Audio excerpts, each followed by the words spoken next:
Coming up next on The Voice of Alabama Politics, time for a change. Also, rescheduling weed is on the table. And there's new energy in presidential politics. Give my creation life! But did you just fall out of a coconut tree? All this and much, much more coming up next on The V.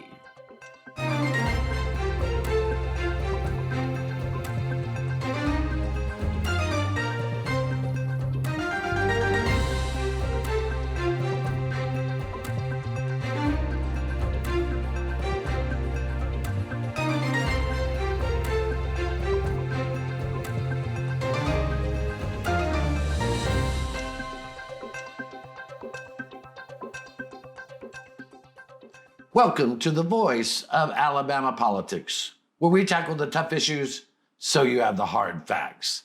I'm your host, Bill Britt, and as always, I'm joined by Susan Britt. It's just the two of us. It's just the two of us today. Isn't that nice? Yeah, I mean, a lot of people don't know, we've been married 36 years. I'm telling you. What, you were 14? 12. 12? Gosh, don't tell anybody. I can go to jail. We've been together a long time. It's been great. I wouldn't trade that last 36 years for another one. No. I mean, why would I have another one with I you? think I would. Yeah. I mean, Josh is in the happiest place on earth today. He's down there. He's got the girls down at Disney World. So Yeah, it'd be fun. Hope they're having fun. Last week on the show, we mentioned boldly how the Republican Party came out of their convention united, and it certainly looked on the path to win. On Sunday, this past Sunday, President Joe Biden stepped aside. Kamala Harris, Vice President Kamala Harris, has cinched the delegates she needs. She is now the presumptive nominee going into August. And there has been more enthusiasm for her candidacy than I have seen in my political life. Now, I think it still means that it's Donald Trump's race to lose, when before it was Donald Trump's race to win. I think that has changed because, as we know in politics, momentum makes a difference. I'm telling you, I've never seen anything like it in my life. I mean, the amount of money raised over $250 million in like 48 hours. The amount of registered voters, new registered voters, the amount of volunteers that are coming out in support of her. It's absolutely amazing to watch the energy that last week, I mean, the Democrats were in pitfall. This week, man, they're organized. They're ready to go. They're ready for a fight. Well, and you know, we look at this, and there's about 100 days to the election. That's about the length of time it takes to pull off an Alabama regular season football Or to season. get a ripe tomato off the seed that you started. That's right. Get a ripe tomato or play championship football. There you go. That's what we're looking at now. There is a real race. There's a real contest now. And I think, while I don't like to cover national politics on the show, this is a phenomena that will play out. No one telling you today how it's going to end knows anything. We don't know anything. No. All we know, the Republicans had the energy. Now the Democrats have the energy, and we have a new candidate. We have a race. We have a race. What I don't like, Susan, and I know you and I have talked about this quite a bit, you're a strong woman. Your mother was a strong woman. My mother was a strong woman. You know, my mother worked in politics some, and she worked as a young woman on John F. Kennedy's campaign. She did. And was so proud of that portion of her life. We've heard all along that women can't win. Women can't win. Hillary Clinton is the only woman who's ever been a nationally nominated presidential candidate who was a female, and she lost. But if we look back over time, the some odd 40-some people who have ran for the presidency were white men who lost. Right. It's sort of like, and two of them lost to a black guy. Right, exactly. So you can't say that a woman can't win. No. The only problem is just haven't ran women. Right. So that, I think Nikki Haley, if they'd have nominated her, she would have won. Mhm. I think right now you've got an interesting race. What I do not like, and you and I have talked about this ad nauseum probably to the point of making us sad, is the type of racist, misogynist type rhetoric that is coming out of the GOP. It's gotten so bad that Mike Johnson has had to tell congressional members to stop with the racist chatter. It wasn't helping.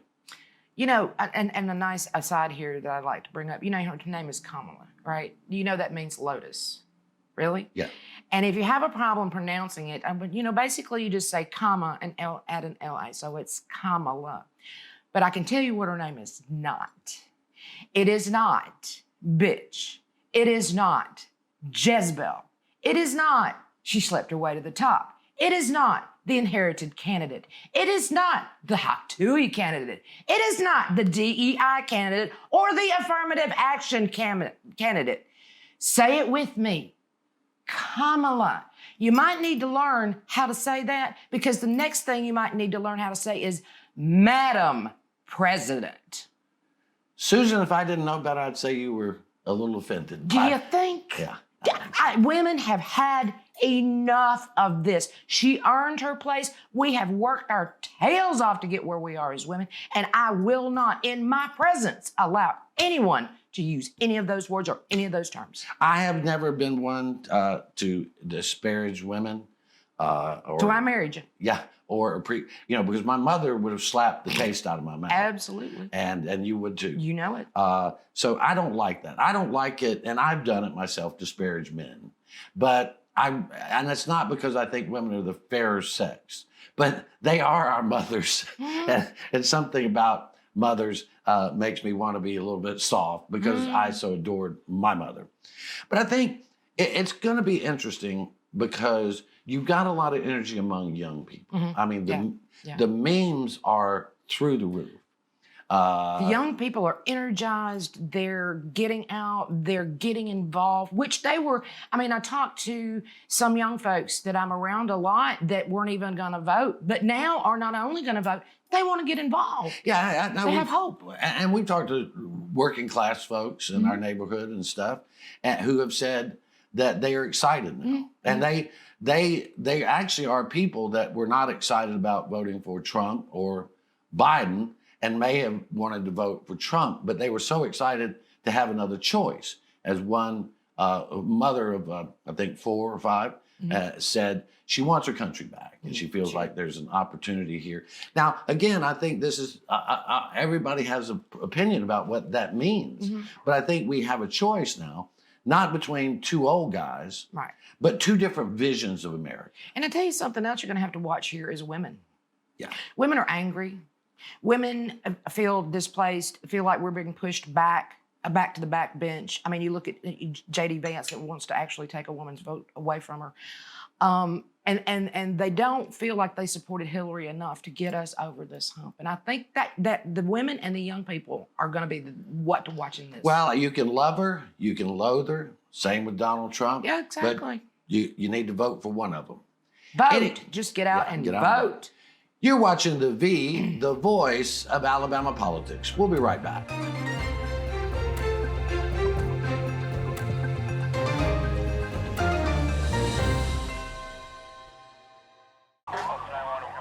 My personal biggest pet peeve is kids who are not properly restrained, whether that be in a booster seat, a car seat, or even a simple seatbelt. Kids, they become projectiles, and it's terrifying. It absolutely breaks my heart to know that something so innocent could be punished so severely. Your children rely on you to be that person that says, no, you need to put your seatbelt on. Your home is your most valuable asset.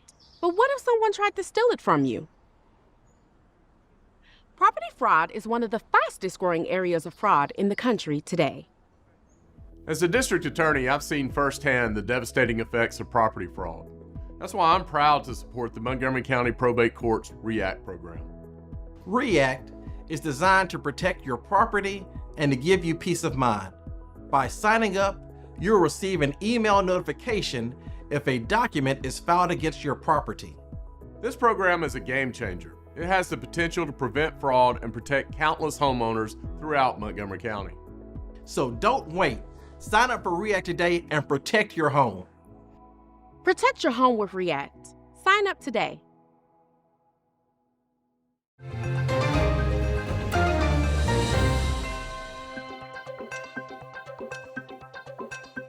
Welcome back to the V, the voice of Alabama politics. I want to get one more thing in there. I don't think this changes necessarily much in Alabama. Oh, no. What happens? Alabama has not voted for a Democrat since 1976 when it voted for Jimmy Carter. And interestingly enough, this is the first election since 1976 that has not had a Bush, a Clinton, or Biden on the ticket. That makes me kind of excited right there. But anyway, I want to move on up. There is a proposal to reschedule marijuana, to reschedule it to make it to go from a Schedule 1 drug, highly illegal, to a Schedule 3 drug, which is more in the category of misdemeanor, decriminalize it in many, many ways. Steve Marshall has come out against that. You would expect him to. He is always on a fighting position. That's what he does. But people are for overall legalizing marijuana. We have some 35 states that have some form of legalized marijuana, whether it's medical or recreational. And so I think we need to have a different conversation. You know, I'm going to do something I very rarely do, and I did it this last one. But my brother died at 29 years old of a drug overdose. He was beloved to me and his mother and father. But he died at 29 of drug overdose. Now, I've heard people say all my life that marijuana was the gateway drug. Let me tell you, it was the liquor cabinet that was the gateway drug. It was the beer that was the gateway drug. And I know from personal experience in my own family that drugs can kill. I know that alcohol is equally as bad, if not worse. I have never seen anyone necessarily beat their wife or their spouse on marijuana. I have known many men and women who have become abusers because of alcohol. That's just my little rant there today. Well, I think there's 69% of people are in favor of this rescheduling, which will not only stop the overcrowding in our prisons to some degree, because there's so many people that are in prison because of possession of a small amount of marijuana. We're already moving toward medical marijuana in this state, as many other states. We're seeing their benefits. This will also open it up a little more for more research into cannabis and its possible medical benefits. Yeah. So this is a good thing, moving it from 1 to a 3. I think it's only a matter of time before it becomes legal in all states, because I mean, let's go back to Jimmy Carter. Jimmy Carter wanted to decriminalize marijuana in 1976, and somebody convinced him that it was a gateway drug. It is not a gateway drug anymore than Probably Art Linkletter. Than Coca-Cola is the gateway to, Jack and Coke. Right. It's just Right. not doing It's it. not. But our laws are inconsistent across the country. That's okay. But we need some clarity, and I think decriminalizing marijuana, listen, no drug to me is a panacea. But people are going to do drugs. Their human nature wants to do drugs, and so they will. And people who don't. But that's the case. Now, let's go to Alabama problem. Alabama problem has a problem with the medical marijuana, the medical cannabis commission. Whereas they have not been able to get medical cannabis to people because of lawsuits. Now, as we talked about last week, people say, oh, well, these frivolous lawsuits. They're not frivolous. Well, they mandated the judge again last Friday. Yes. Don't call it frivolous and then continue to mandamus the judge. Yeah, this is ridiculous. the AMCC lawyers doing that. Now, we've heard the lawyers, and we've done it ourselves, blame the lawyers for what's happening over there. But one of the things we have recently learned through sworn testimony of Jason Aday, the lawyer for the Alabama Medical Cannabis Commission. Right. He testified under oath that the whole workaround, where they gave the workaround, They opened the portal. and they opened the portal. Right. This was after they're all supposed to. done in a room where Director John McMillan was present. So they've tried to hide from the fact that everybody in that room, including Director McMillan, knew that they gave certain people special treatment. They allowed them to present documents in a different way than other folks. They opened the portal after the legal deadline had passed. They did all this, and John McMillan knew about it. Right, he did. That's something that we haven't heard enough of. Now, I think in my line of work and in every job you've ever had, the buck stops at the top. Now, I particularly am fond of John McMillan. I think he is a phenomenal fellow. But I'm just wondering, is it not time for John McMillan to step aside and let somebody else step up and run this commission or be the director of this outfit so that we get medical marijuana to people? I don't exactly know who that would be, but we've got to do something to break this loggerhead. It's just one logjam that will not move, and we've got to do something. There are people in need of medical marijuana on a daily basis, and they're not getting it because of all of this politics that's going on here. So something's got to move, and like you said, the buck stops at the top. Whether it was his fault or not, whether he was involved in all this or not, something's got to give here. Well, and I think it's going to have to. And the thing is, what we're talking about is they broke the rules. Yes. It wasn't even political. Now it's probably political in the background. Of course, it is political in the background. But they broke their own rules to allow these people to get into the portal when it was past the deadline, to submit paperwork illegally. Thumb drives, etc. Yeah. So this is the problem. And that is, yes, that's why they're being sued. Now, that John McMillan knew about it and did nothing, that's a problem. That's a problem. And somebody mentioned that they need to elevate this Daniel, what's his name? Autry, to director. What? Are you talking about a bigger mess? This guy couldn't run a bordello in Singapore. Jesus. Get outside of the box, folks. Find somebody outside of what's going on right now to come in and clean up the mess. That's the only way this is going to work.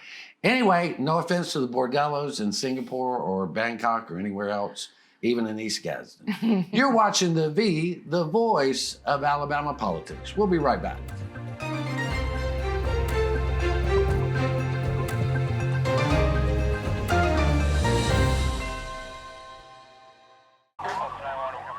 My personal biggest pet peeve is kids who are not properly restrained, whether that be in a booster seat, a car seat, or even a simple seatbelt. Kids, they become projectiles, and it's terrifying. It absolutely breaks my heart to know that something so innocent could be punished so severely. Your children rely on you to be that person that says, no, you need to put your seatbelt on. 125 to 620. As a paramedic, you wouldn't believe the things that we've seen. I've seen all types of horrible things. I mean, we're there basically picking up the pieces from your worst day. Everyone is just driving and not paying attention. We all have the same goal. All of us want to go home alive and safe and harm nobody else in the process. Slow down. Be careful. Care about the other people on the road. Don't be the reason that someone else doesn't go home tonight.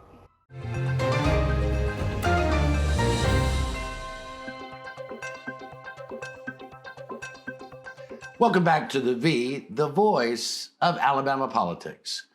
Susan, the University of Alabama Systems this past week announced that it had dissolved its DEI office, that is Diversity, Equity, and Inclusion office.